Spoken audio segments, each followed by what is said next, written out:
The purpose of this video is for me to share with you what I've observed with the law of attraction as it works for relationships and finding that right person for you for love. And the goal is for you to become open to the possibility that attracting love might be far easier than you ever expect when you employ manifestation techniques. And I won't necessarily go into all the techniques here because we live in an interesting universe. Until you believe in the possibility that this can work for you, it's not going to work regardless of what techniques you do. But when you begin to become open to believe and then truly do believe that this works for you, that this can work and happen, then regardless of what techniques you use, it will work for you. I have used multiple techniques, some sloppily, some very intentionally, but all knowing that the intention behind it was to attract in the right person for me. And it's worked in many different ways based on the type of person I wanted at the type of time in my life. And I have observed, even more importantly, this work for other people and people of very different lifestyles. The hippie guy who likes going to Burning Man, who then met his fire spinning girlfriend, now wife. The gym guy who really liked to work out and valued Christianity and met a girl at the gym that was very much his type, now is married with several children, and many others with diverse backgrounds who employed some of these techniques, but this is before I was even teaching it. And I was wondering, why did it work so well for them? Why did this love thing work so well? And then why did it not work so well for others? Because there was a period of time where I was doing all the tactical stuff. I learned all the different flirtation techniques. I learned how to read body language and facial expressions very well. I built a social circle and built social status in different places. And even with all of this, it felt like a very uphill, arduous battle to meet somebody, and then the love didn't feel lasting.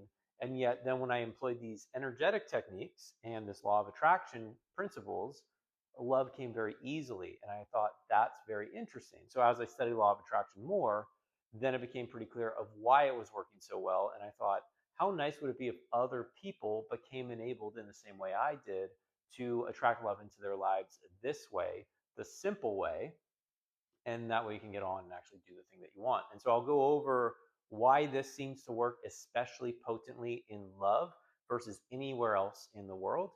And then I'm going to go into the number one limiting belief, or limiting, I guess we would say, mindset that seems to get in the way of what people want when it comes to love.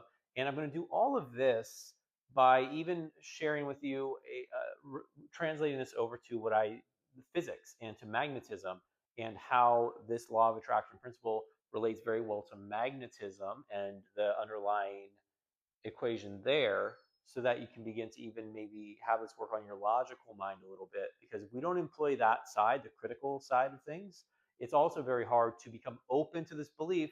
And by becoming open, every other part of attracting in that person becomes much easier. Again, regardless of if you have the right manifestation technique, regardless of even if you have the right techniques for how to meet people, how to engage socially, how to dress the part, the right people will come into your life when you start employing any techniques, as long as you are becoming open to believing that any of this is even possible. So we're going to get into it right now. And becoming open to believing, it's sort of like the child that has the training wheels on and is most likely ready to ride the bike with two wheels, no training wheels on.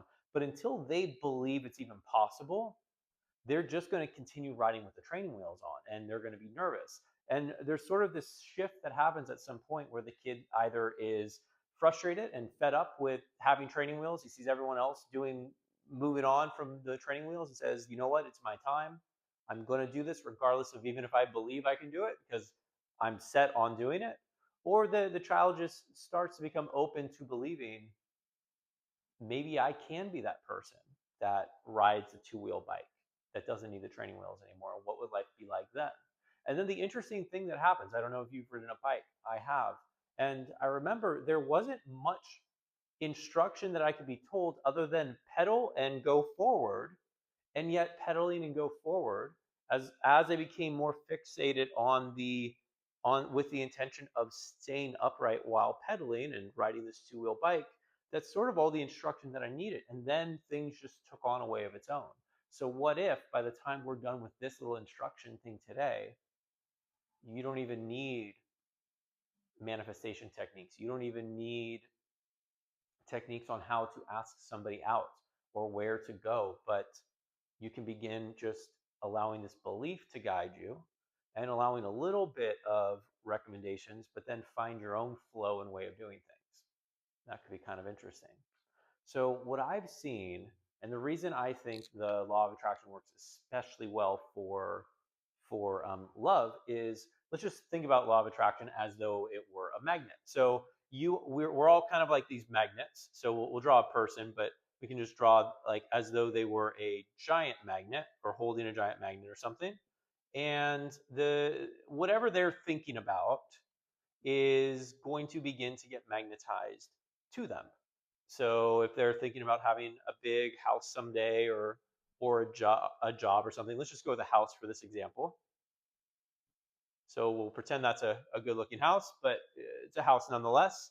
I'd encourage the person to get a little more specific with some of the details of how they want the house, if that was what they were trying to put out there.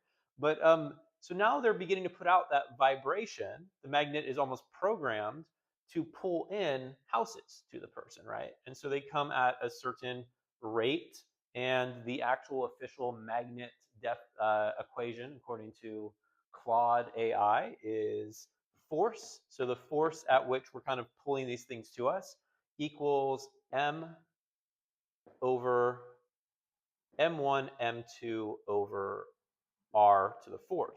And r to the fourth has to do with distance from the person. And we can think about this as believability factor in our case. So how believable is it that even having a house is possible?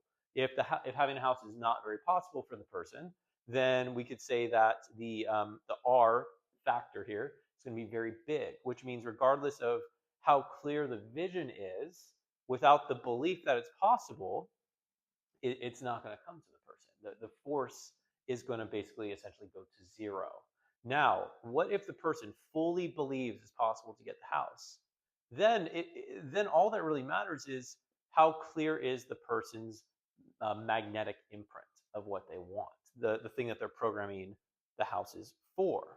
So we can think of M1 as the person, M2 as the house in this case, and this is the magnetic coefficient. Now the house doesn't really have much magnetism of its own. It's just this entity that exists. Everything does have a vibration to it, but it's not necessarily sentient, at least not in the 3D.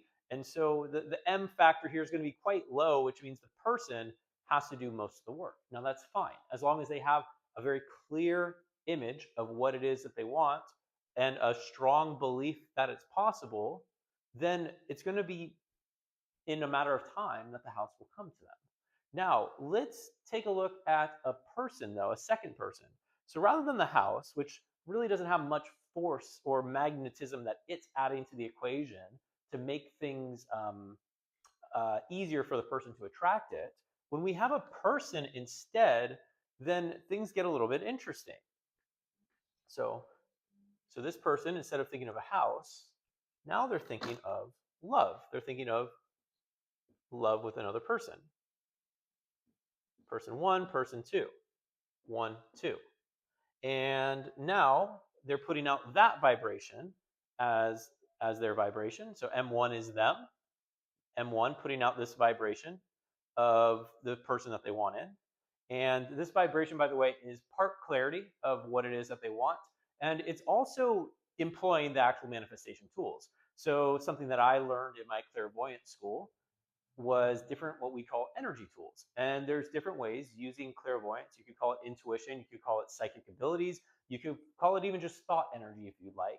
There's different tools we can use that sort of make this magnetic force stronger. One of the things that I've shared with people that seems to help them is the attraction rose, a way of bringing somebody into your life very quickly, somebody that you would like to meet. It can be for love or something else. Again, I think love is an especially potent energy because it is very high vibrational. So it sort of cancels out a lot of the noise that might be in other qualities of things. It's very high vibrational. Also, there typically is a sexual element to it because that's part of what having a partner is. And sexual energy is very creative, so creative that it can create a person. And if you don't have a person to create a person with yet, then what can you use that energy for? Well, what if you could use it to bring that person into your life? I mean, it's powerful enough to bring in life. Everything else is just, a few steps down. So it's actually easier because you're using sexual energy, you're using love energy, high vibration, and you've got the other person involved. So we've got another person right here who also has their magnet out. Okay. And it's putting out an energy.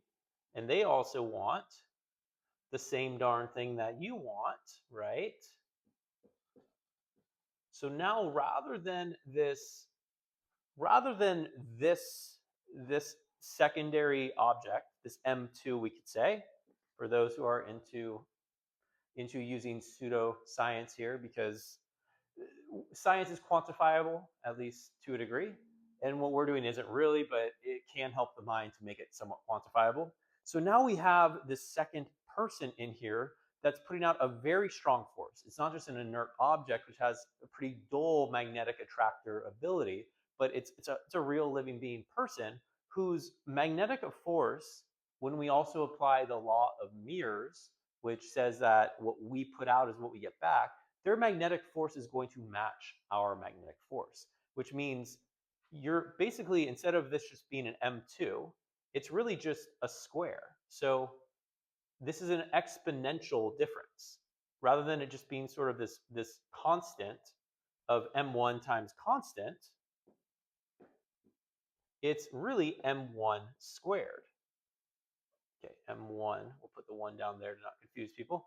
M1 constant, now we're doing M1 squared. So what you're putting out actually has an exponential effect. So love, it's exponentially easier to attract into your life than something else. At least that's what I'm observing with the way that I do things. And so that's pretty interesting. Now the question is, well, what gets in the way? Well, the only things that are going to get in the way is the belief, which is what we're focusing on right now. So we can assume R. So R in magnetic terms is going to be the distance that objects are from each other. And as they get closer, then R gets smaller, which means the force gets stronger. So as objects come together, it really speeds up. And in our case, as your belief in the possibility, or let's say belief in the impossibility in this case, so you truly believe it's possible, as your belief that it can happen, uh, like goes to certainty. So the possibility it's not going to happen goes to zero.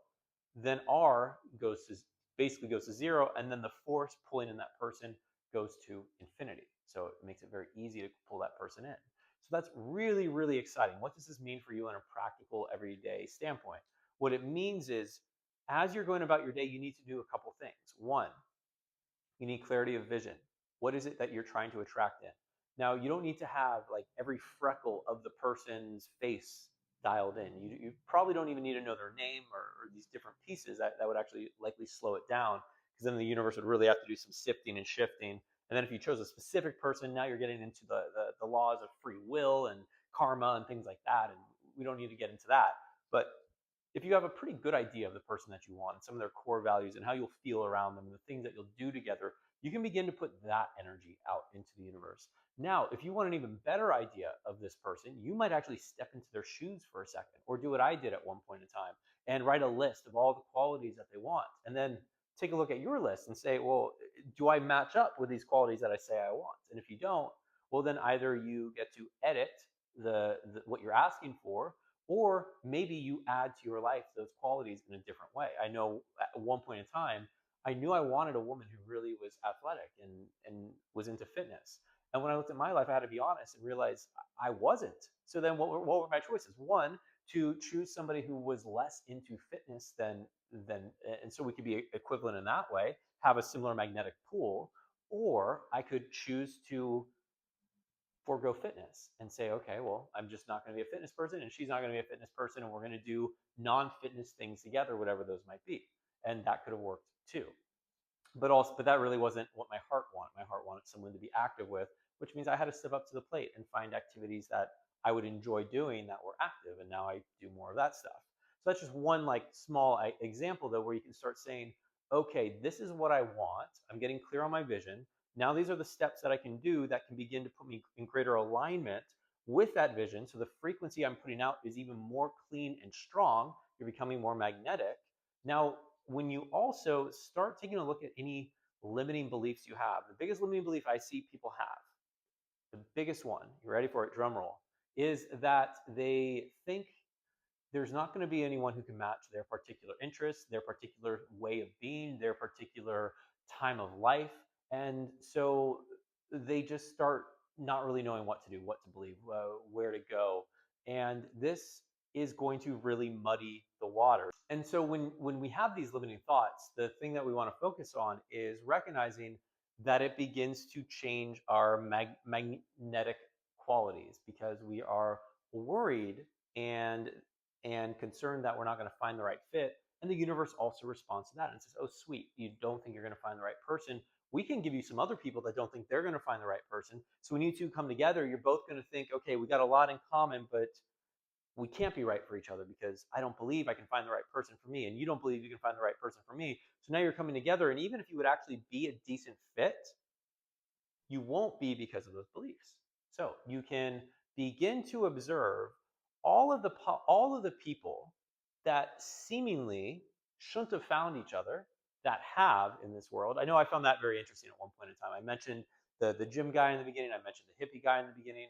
I find it very interesting, even people from walks of life that are what I would say a little bit more on the fringe. You know, the biker guy who found the biker girl, the goth guy who found the goth girl. How is that working? How does that happen? Well, it's because they believe that they can find a person of similar quality to them. Now, of course, I don't have a microscope to zoom in onto their relationship and find all and nitpick all the qualities, but I can say that it's working well enough that they're still together. And I really do find that interesting, this birds of a feather flocking together concept, but it makes sense when we realize that the magnetic pull that we put out there is going to come back to us through the principle of the mirror, that what we experience on the inside is going to be what comes back to us on the outside.